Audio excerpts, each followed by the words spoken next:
अस्सलाम वालेकुम my YouTube family, कैसे हैं आप सब। आई होप सो आप सब ठीक ठाक होंगे। तो आज की वीडियो में हम आपके साथ शीशों को साफ़ करने के हवाले से वीडियो है। उसमें हमें जो है ना वो एक लिक्विड की ज़रूरत है। उस लिक्विड को बनाने के लिए आपने जो भी आपके घर में पेस्ट जब ख़त्म हो जाती है तो आपने इसको बिल्कुल भी वेस्ट नहीं करना, क्योंकि ये एक बहुत ही अच्छा सन तैयार हो जाता है जो हमारे ग्लास को साफ़ करने के लिए हमारे बहुत काम आ जाता है। तो आपने क्या करना है कि इस तरह से एक मग में पानी ले लेना है और ट्यूब को आपने कैंची की मदद से सारा ओपन कर लेना है। तो ये देखिए अभी इसके अंदर कितना ज़्यादा ट्यूब मौजूद था।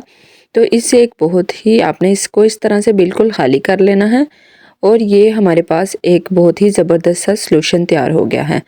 तो इस तरह की जो भी आपके पास रोज़ वाटर की या कोई स्प्रे बॉटल होगी तो आपने इसके अंदर ये सॉल्यूशन तैयार करके डाल लेना है।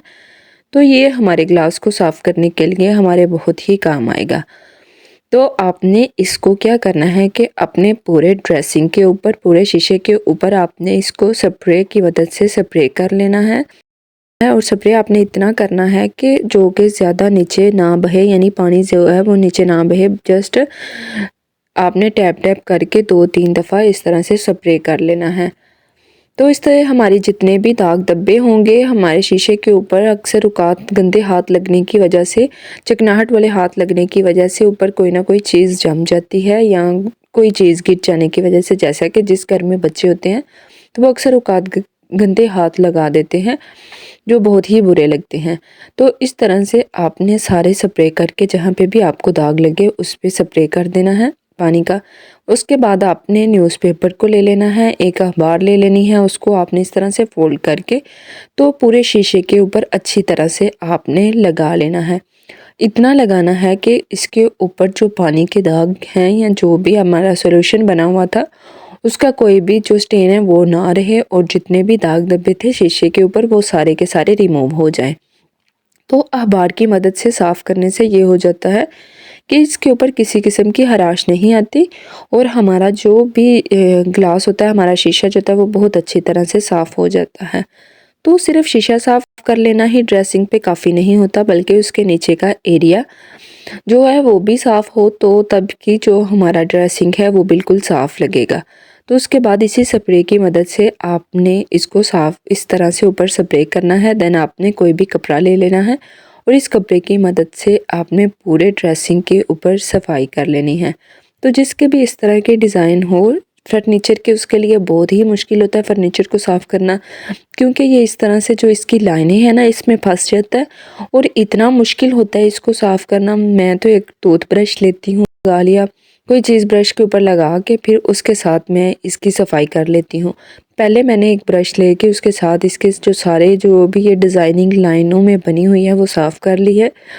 तो उसके बाद मैंने ये साफ़ किया। उसके बाद ये मैं आप लोगों को एक जो अपना ऑर्गेनाइज़र दिखाने लगी हूँ। ये पैम्पर है, पैम्परों का जो एक खाली रैपर था वो मैंने लेके उसके अंदर नीचे मैंने कार्डबोर्ड फिक्स करके इस तरह से, क्योंकि बच्चे ड्रेसिंग के ऊपर कोई चीज़ भी टिकने ही नहीं देते और ये बहुत ज़रूरी चीज़ें हैं जो कि बहुत जल्दी में इनकी ज़रूरत पड़ जाती है।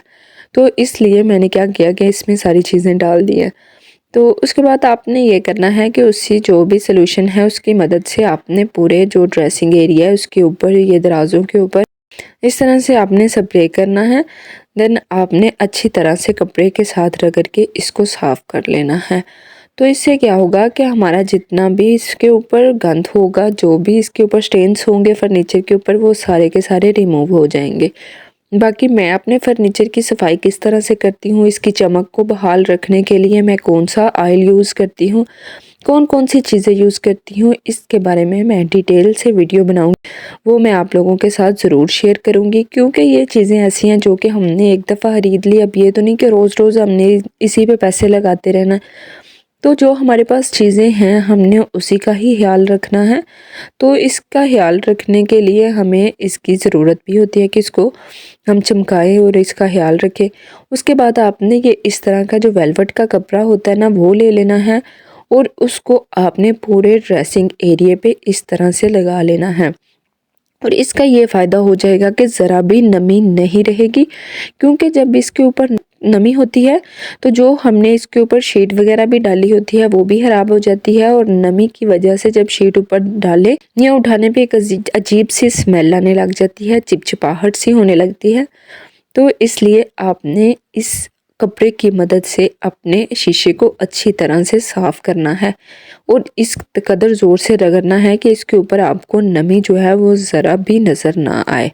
तो ये देखें ये किस कदर बिल्कुल नीट एंड क्लीन हो गया है, ड्रेसिंग एरिया भी और जो इसके दराज है आगे से नीचे से वो भी बिल्कुल साफ़ हो गए हैं। तो इसी कपड़े की मदद से आपने सारे एरिया को अच्छी तरह से नीट एंड क्लीन कर लेना है। तो जो हमारा शीशा है वो तो पहले ही हमने न्यूज़पेपर और सॉल्यूशन की मदद से साफ़ कर लिया। अब ये जो है ये भी बिल्कुल साफ़ हो गया है। देन आपने इसको बिल्कुल भी ऐसे नहीं छोड़ना, क्योंकि इस तरह से किसी भी चीज़ के जो दाग धब्बे होते हैं वो फर्नीचर पे लगे तो स्ट्रेन बुरे लगते हैं और वो जम जाते हैं। इसलिए आपने शीट ज़रूर यूज़ करनी है अपने फर्नीचर के लिए, ड्रेसिंग एरिया के लिए, अपनी साइड टेबलों के लिए। तो मैंने ये जो है ना वो शीट ली हुई है, ये शीट जो है ना वो मेरे फर्नीचर के साथ मैच कर रही थी, तो इस वजह से मैं ये शेयर रही हूँ। तो इसको आपने इस तरह से अपना जो भी ड्रेसिंग एरिया है इसके ऊपर आपने इसको इस तरह से फैला देना है। मैंने इस तरह से अपनी जो साइडें हैं ना उसको भी कवर किया हुआ है। एक्चुअली साइडें इसलिए कवर की हैं जैसा कि आपको बताया कि इसके ऊपर क्या होता है कि वो जो निशान लाइनों में चीज़ फंस जाती है तो वो निकालनी बहुत ज़्यादा मुश्किल हो जाती है। तो मेरा तो मशवरा है कोई भी इस तरह की डिज़ाइनिंग वाला फर्नीचर ना ले, सारे सिंपल ही लें, क्योंकि सिंपल को साफ़ करना बहुत आसान होता है। ये हम जितना डिज़ाइनिंग वाला फर्नीचर लेंगे उतना ही अपना काम बढ़ाएंगे, उतना ही इसको साफ़ करना मुश्किल हो जाएगा।